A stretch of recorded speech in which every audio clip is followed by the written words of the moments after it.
এর দ্বারা বশীকরণ। আজকের যে মন্ত্র সেই মন্ত্র হলো কাজল। কাজল পরলেই কিন্তু সহজেই বশীকরণ করা যায়, কিন্তু কতগুলো যে নিয়ম, সে নিয়ম কিন্তু আপনাদের ফলো করতে হবে। যে আজকের মন্ত্রটি চোখে কাজল পরে বশীকরণ করার সহজ যে পদ্ধতি, সে পদ্ধতি আমি আপনাদের কাছে শেয়ার করতে চলেছি। এই যে মন্ত্র, এই মন্ত্রটি আপনারা লিখুন খাতায় লাল কালিতে, এবং এই মন্ত্রটি লিখে আমি আপনাদের যেভাবে বলছি সেভাবে আপনারা করুন। নিম্নলিখিত মন্ত্রে দ্বন্দ্বেবরের মূলকে আগের দিন অভিমন্ত্রিত করে রেখে ওই বস্তু গো রচনার সঙ্গে তামার পাত্রে ঘষে চোখে কাজল দিলে তাকে যে দেখবে সেই বশীভূত হবে। এই মন্ত্র যখন অভিমন্ত্রিত করা হবে এবং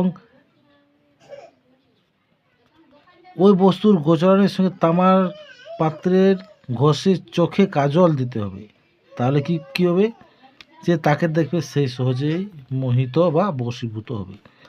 এখানে এই যে মন্ত্রটি দেওয়া আছে, এই মন্ত্রটি খুবই একটি শক্তিশালী মন্ত্র। এই মন্ত্রটি তো আপনারা মাধ্যমে কাজল পরে সহজেই বশীভূত করা যায়, কিন্তু এই মন্ত্রগুলি যথাযথভাবে প্রয়োগ করবেন। এরপর এই যে মন্ত্র, এই মন্ত্রটি এখানে দেওয়া আছে, এই মন্ত্র 8 বার পাঠ করতে হবে। 8 বার পাঠ করে উপরিত কার্য করলে কিন্তু সিদ্ধ হবে, এই মন্ত্রটি সিদ্ধ হবে। সিদ্ধ করার পরে আপনারা সহজেই কি বশীকরণ করতে পারবেন। এরপর আরেকটি যে মন্ত্র দেওয়া আছে, এই মন্ত্রটিকে আপনারা ঠিক করে খাতায় লিখুন, লেখার পরে আপনারা মন্ত্রটি প্রয়োগ করুন। রক্ত শকুনের চক্ষুর্দয় এবং পেচক ও কৃষ্ণ কাকের 2 চক্ষু মধুর সঙ্গে মিশিয়ে বাতি তৈরি করতে হবে। রক্ত শকুনের চক্ষুদ্বয় এবং পেচক কৃষ্ণ কাকের 2 চক্ষু মধুর সঙ্গে মিশিয়ে বাতি তৈরি করে তা থেকে কাজল বানিয়ে চোখে কাজল দিলে তাকে দেখলে ত্রিজগৎ বশীভূত হবে।